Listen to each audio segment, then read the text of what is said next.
নমস্কার, স্পোর্টার নিউজে আপনাদের স্বাগত। এই মুহূর্তে কলকাতার খেলাধুলার জগতের সবচেয়ে বড় খবর হলো জেলা ভিত্তিক হকি বেঙ্গল চ্যাম্পিয়নশিপ পর্ব মঙ্গলবার শেষ হয়েছে। পুরস্কার বিতরণী অনুষ্ঠানে উপস্থিত ছিলেন হকি বেঙ্গলের নতুন সভাপতি সুজিত বসু, সিএবির প্রেসিডেন্ট শ্রেয়াশিস গাঙ্গুলি প্রমুখ।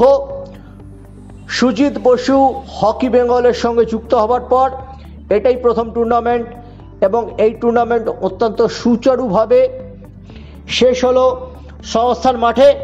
সিনিয়র বিভাগে ছেলেদের ক্ষেত্রে দক্ষিণ 24 পরগনা চ্যাম্পিয়ন হয়েছে, মেয়েদের ক্ষেত্রে কলকাতা।